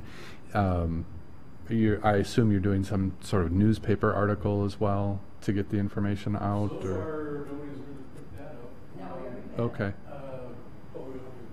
I mean, if you could, and I can give you my contact information, but it would be nice for me to have something that I could deliver my neighbors. We can certainly make sure you get something. The other thing that I kind of foresee is if you do have a large number of people coming, there may be people looking to Red Cedar Canyon to park on street there. And I know there's a crosswalk from from there that crosses O'Neill, so you may want to consider having some sort of crossing guard there. I don't know if it's a uniformed or not, but Most of the time in events like this, we allow them to use their volunteers. sure. As long as they've got a safety vest and like a flag or a stop sign or something to help people cross the street. I don't know if that's something Might you be guys something can to furnish, consider. how many volunteers you have. I would recommend, I mean, if they're going to be crossing Hanley Road on foot, that's going to have, we don't want that. I mean, if it turns into that, we're going to have to have a marked squad and an officer stationed up there for that, just because of the traffic volume on Hanley and the speed. Yeah. So if you can keep people from parking on the south side of Hanley, that would be ideal. They did say the road was going to be done, though. They were Which is part of the problem. The speed limit will go back up to 40 after construction, Yeah, I was so, gonna say, it's kind of nuts right now. right. It's a little hard to- So, I mean, if you want to park on Hanley and Maxwell in that parking lot and shuttle them up, I'm way better with that than having people parking across in the business park. Okay. Just try to keep everything on one side of the road. Any other concerns or questions? Try to move along here. So I'll move we approve any the event at the White Camp Park with the recommendations of the chief, as long as he's okay. I'll second. Yeah, I'm okay. All in favor? Aye. Aye. All opposed? Thank you. Thank you. You're welcome. Thank you. We are on number 7, speaking of Hanley Road. Discussion, possible action to change the speed limit on Hanley Road after construction. And this is more, so I received a note from one of my neighbors. I think You passed it on, I think. Yes, exactly. Sorry for the late passing on of that. And I had a conversation with Tom Zuley this last week about what that would look like, if anything. And more than anything, I wanted to bring it to this committee as sort of keeping it on our radar, so to speak. I think what we need to see after the reconstruction of it, because we're going to the 2-lane, is we just need to see what it looks like. And I just wanted to get that on the radar, that I'd like to try to keep. I don't know what sort of monitoring that we can do of it. Because, as the 4-lane, everybody's sort of going 45, 50 miles an hour. That should bring it down, but I want to see some monitoring happen after construction. What does it look like? Are speeds coming down? Are they not? What? Well, we have that apparatus that I talked to you about before the meeting that we could put up on there too, and Good point. Bill, what's your Collect the end data. game? What are you thinking? I have no end game. Are we lowering it? Is that what we're getting at, or I'm just curious? If the speeds don't come down, yes. Right. As far as voluntarily slowing themselves down. If it Correct, doesn't, correct. then we would Reevaluate, maybe come down to more like 35. I also see a lot more foot traffic, and I want to promote foot traffic, obviously, with baseball coming in, right, from Red Cedar Canyon, from Heritage Greens, from Lighthouse. People being able to walk or bike to an event would be great to see. I just want to make sure that we do it safely. So my question is Yep. to you, would you recommend lowering it? Would Tom Zuley recommend lowering it now? Why would we wait? We know we've identified it, I don't know how many times, there's a speeding issue up there. Mhm. So, I think of it like this. Crestview Drive is 40 miles an hour. yeah. Nobody crosses Crestview Drive. So Crestview Drive is 4 lanes. This is going to be 2, with a turn lane in the middle. To me, it feels like a 35 speed limit zone. To me. I don't know if that means anything, or I don't know if that's something that is 40 that much different. I don't know. But I don't know. To me, I think Carmichael Road at 45 is too fast. But they're doing 35, they're going to be doing 40. Well, not in the car in front of them's Posted not at doing 40. They're going 45. But I think that vehicle traffic will slow down also when you drive it back to one travel lane in each direction, which is what's happening up there. So to me, I think, Stage Line Road is 35. To me, it makes more sense to be 35 than to be So then why don't we just post it at 35 when construction's done, or? because I don't know whose decision that is. I don't think it's my decision. I can give a recommendation, but I don't know if that's city planner or that's you guys that make that decision. It's our decision. So we move this to council if we decide that we want to change it? I guess we've heard this so many times. Yes. Right. Why would we wait any longer? Now's the time to do it while we have the change of traffic flow as it is. Let's put the traffic speed along with the change. I like it.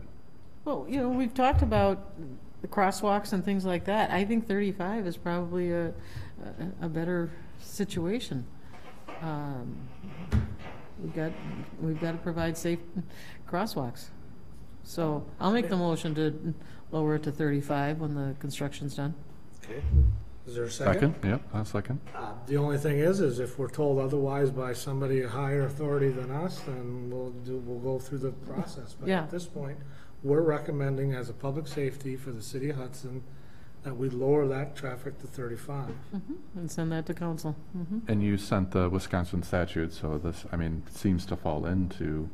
Yeah, it certainly does. It's a commercial development that borders a residential development. Yeah. And there's nothing anywhere that I could find that addresses the 3-lane road. Not to mention new drivers coming out of O'Neill. Well, and that's you have that, but you also have young families on the other side, Correct. on the north side of Hanley, that are going to have young drivers. Correct. So to me it makes sense. And the crashes that I've been to up there have not been cool. Right. They've been very bad, high-speed crashes. So. Okay. Any further discussion? Seeing none, all in favor? Aye. All opposed? Motion carries. Number 9, discuss some possible action to erect a hidden driveway signage on Stage Line Road west from Tracy Lane. Bill, is this you again? No. You hogging the agenda? Me. What number are we on? 9? 9. All this skipping around has got me confused.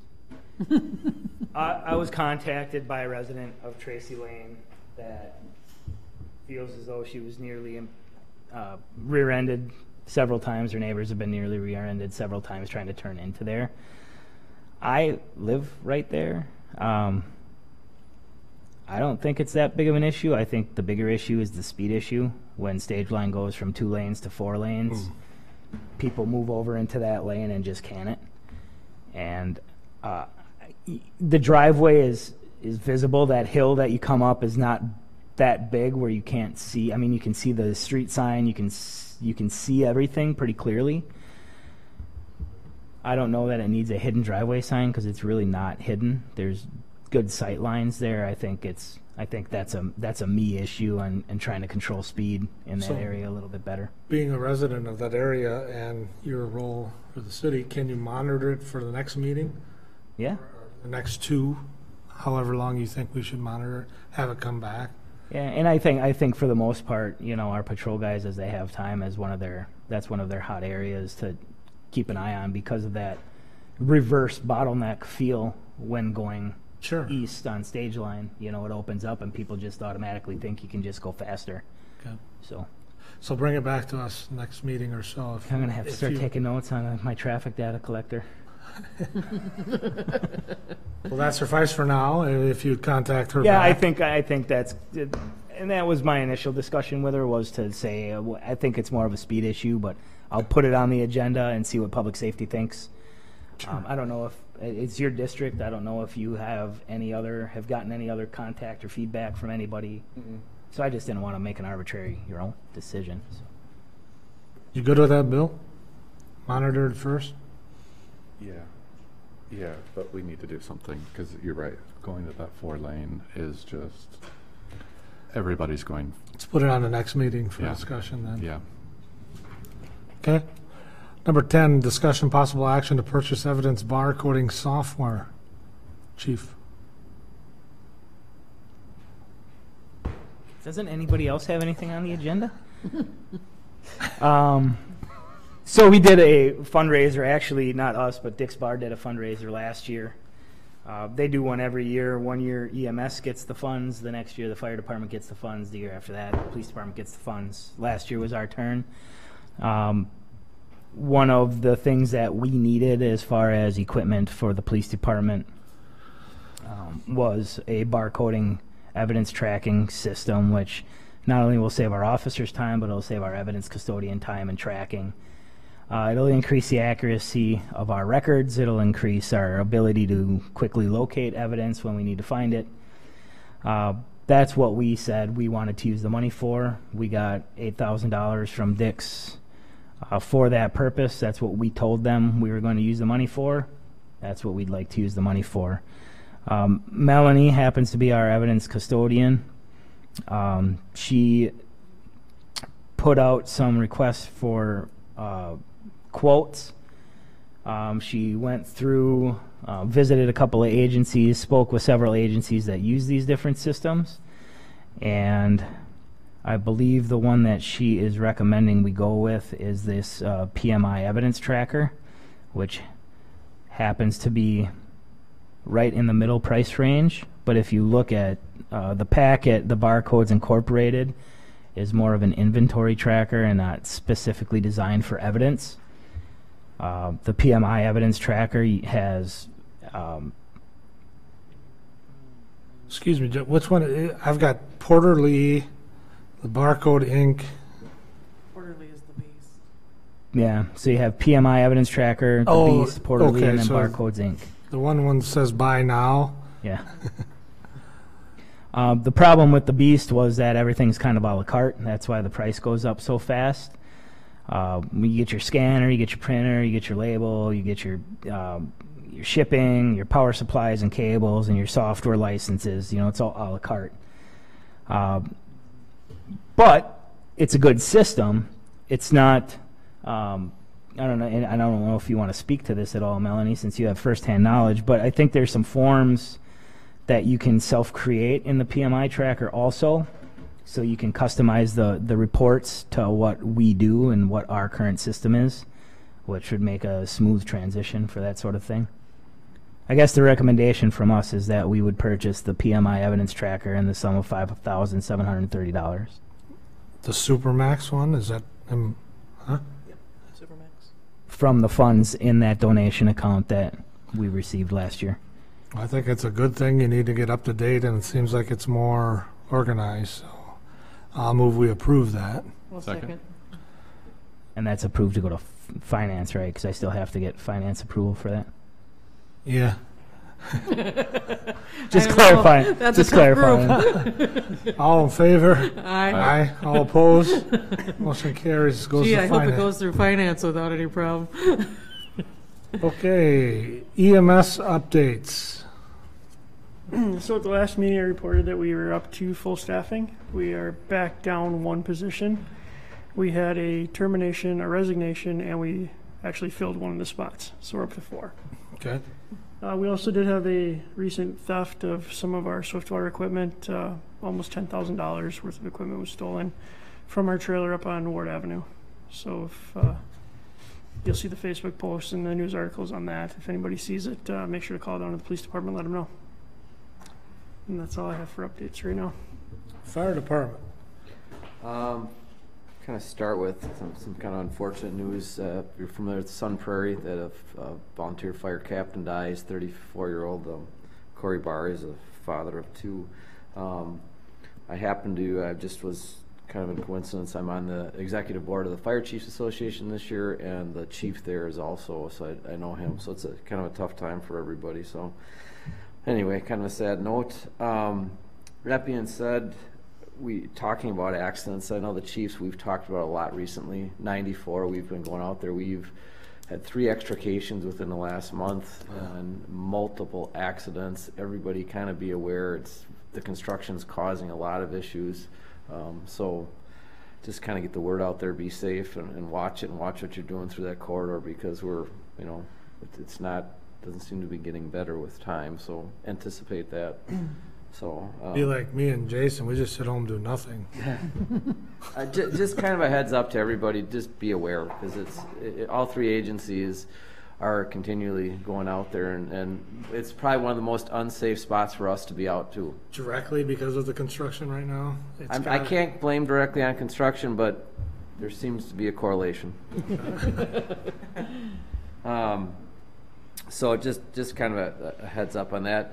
4 new firefighters are starting the end of the month, and then some of the more exciting news that we can, the council, the finance committee, everybody we had approval for a new fire station to move forward with that. I want to thank obviously all the members of the public safety committee and the mayor and council for the support on that, for the fire department and all the public safety, and taking our concerns at heart and moving things forward that need to be done. So thank you. Long overdue, but you're welcome. Jeff? Did you want to talk about the drug investigators? I'll go there activity? first, or why don't you tie it in all together then? Okay, well, do you want me to go through the end of the year report, or have you guys read that from 2017? No, do your update on the police department and go right to drug investigation. Okay, so update on the police department.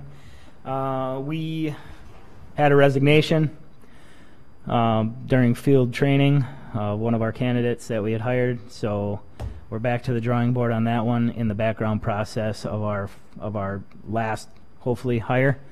The other 3 are rolling right through training. Well, 2 of them are rolling right through training. One's already out of training and out on their own. We went through the promotions of lieutenant, with Lieutenant Munich being promoted to lieutenant. Sergeant Waddell is now, Officer Waddell being promoted to sergeant. And then obviously a couple months ago, Todd Pearson being promoted to sergeant. We went through the interview phase to replace Todd Pearson's vacant detective spot, and that will be Zach Schultz. That probably won't happen until our 3rd guy here is out of training, so that we don't have to short patrol. With that said, investigations is pretty busy. It's our busiest time of the year here in the summertime. So they're obviously short 1 and working very hard, doing a very good job. We are just trying to catch up with some of this growth. We had a lot of people leave with retirements, and we had extra positions, so it feels like we've been hiring and trying to catch up. And then we look at the space issue and, man, we never thought of that. And then we look at the car issue, man, we never thought of that. So we have that. We've had a couple unfortunate incidents with fixed concrete structures in our squad cars. So those are due to get repaired here in short order. The insurance company is not liking me. New cars? 2017 cars. They're new enough. But they'll be newer now. Jeez. But that's kind of given me an opportunity to update the graphics on these cars. Always a silver lining. I mean, if you got to replace the graphics, you might as well replace them with the new ones, right? Oh, gosh. Everybody's okay, though, with those accidents? Everybody's okay, yeah. You know, you want to shake your head at first, but this latest one, he thought someone was struggling in the Lake Malibu and was trying to take action, and things happen, right? I mean, it's kind of a cost of doing business. Other than that, things are moving along well. The transition, I've told a lot of people this lately, but it's a lot like drinking water from a fire hose. But we're moving toward the right direction here. We're getting Lieutenant Munich up on board to help out with some of the administrative work, and the process is moving forward. So I'm real happy with the progress right now. Did you want me to talk about the mission thing? Sure. So we're starting to put a committee together led by Lieutenant Munich. It's important that once I defined our vision, which has been done, that we as a department create a mission for direction of our department. We'll be putting together a committee comprised of officers and staff from our agency as well as community members. Very nice. To help create our core values and a mission statement in line with our vision. Very nice. So that'll be taking place, our patch redesign with recommendations and input from the chamber community has been moving forward. We're really close to a final product with that. Make sure you bring those to us when you can. Yep, I absolutely will once they find a final. They're real close. They've got a couple of drafts that they're just trying to tweak. So that'll be coming. Part of that is establishing a new identity for us with a new regime and looking forward with a new vision and a new mission and things like that. So a lot of us are really taking that to heart. That's part of where the graphics came from too. Just there was needs for some change, not full overwhelming change, but just enough to identify us as different. Good. So I guess I'll move on into the drug detective update. This is a new position created in 2017 to have a full-time drug investigator based on the needs of the city. Of late, because the detective division has been so bogged down with other issues, she hasn't been able to focus all on drugs, but she's still balancing both general investigations and drugs, which it's tough to do. In 2017, Detective Hall is the investigator assigned to the drugs. She is also assigned to the St. Croix Valley Drug Task Force, and what that membership does is allows us resources from the other agencies involved in the task force. If we have a search warrant or if we have a large-scale operation, we don't have to pool all the resources. We can pull resources from the task force as far as overtime reimbursement and just staff manpower to be able to work these investigations. 2017, she led 45 drug investigations. 20 individuals were arrested and 64 criminal charges. Of those 20 arrests were made all in the city of Hudson. That's not including all the other stuff that she was involved in. In addition to the criminal drug investigation, she was in charge of the drug take-back program, which, if you guys don't know, is the program for community members to be able to get rid of their prescription drugs safely. Those all get packaged up and sent down to Madison to get incinerated. Last year they collected over 200 pounds of unused medications, basically in 3 events. They collected an additional 535 pounds of unused medication in the bin at the police department. That's a lot, isn't it? That's a huge amount, so that's been a very good program.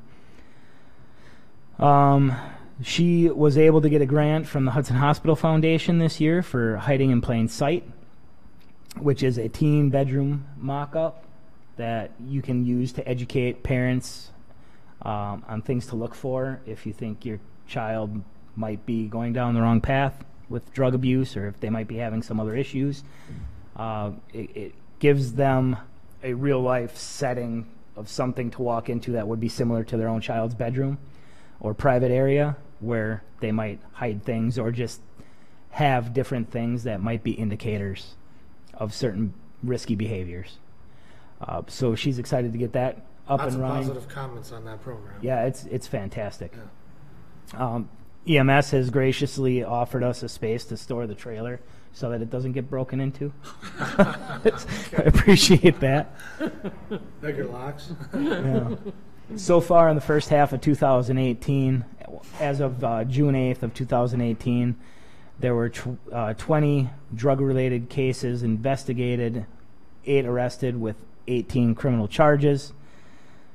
Out of those charges, there were 6 marijuana cases, 4 meth cases, 2 heroin cases, which one of them was an overdose, 1 cocaine, 1 meth and cocaine, 1 meth, cocaine, and heroin, 1 meth and heroin, 1 meth and marijuana, 1 heroin, marijuana, and cocaine, 1 marijuana and cocaine, and 1 prescription pill. There were 161 pounds of prescription medications with the first drug take-back program collected this year. That is an update of her activities in the last year and a half. Are we making an impact? We're making a huge impact. I believe, I don't want to quote the numbers from before that full-time position, but I think we were doing 12 to 15 drug investigations a year prior to the full-time drug investigator. So Well, that's good to hear. it's been a very positive impact, and as we know in law enforcement, that it's hard for community members to know, is that just because there may be drug abuse and drug use happening in New Richmond, it doesn't mean that it doesn't filter into Hudson based on the people that are using, and that leads to other crimes, right? Like the burglaries and the thefts and the frauds. So it's an impact. I believe that we've had a positive impact on it. It's very good to hear. Excuse me, one last thing, National Night Out, August 7th. I don't know if he's going to touch on it or not, but Tracy's been working really hard again this year, and I think every year since I've been here, it's been just getting better and better. I think she's got more stuff in store, and I don't know if you want to touch on anything. Yeah, I mean, just to double with the type of work that Detective Hall is doing, not only is she the full-time drug investigator, but she also has to work general investigations, and she's also kind of our community officer.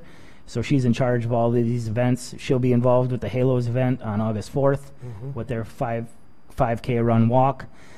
She'll take her group of explorers down there to do some volunteer work. Next week, actually on Sunday, they'll be leaving, her and the explorers will be leaving to go to National Exploring Competition down in Indiana. So we'll wish them all luck there and safe travels.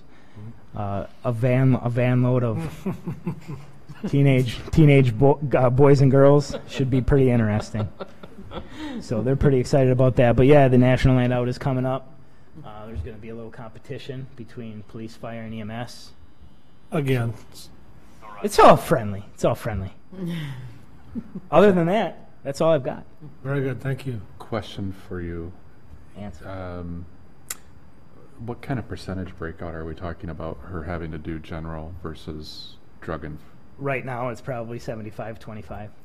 75 drug General, and... 25 drug. Who needs this? Is that the vacancy on the sergeant, or? That's a vacancy in the detective position right now. And we've got a little bit of help from our SROs working it, but it's hard to give them complex investigations because we only have them for a short time. Yeah. So once we get up to full staff and we get everybody where they need to be, it'll go back to normal. So it's not any additional that you would need to get her to... Not at this time, no. All right, thanks, Jeff. Any other informations for future agenda? None? Move to adjourn. Second. All in favor? Aye. Aye. All opposed? We are adjourned. Thank you, everybody. I was trying to wait a little bit until the rain stopped, but, you know. 2 hours. We never go this long. Melanie, what's going on? I know, I told Randy.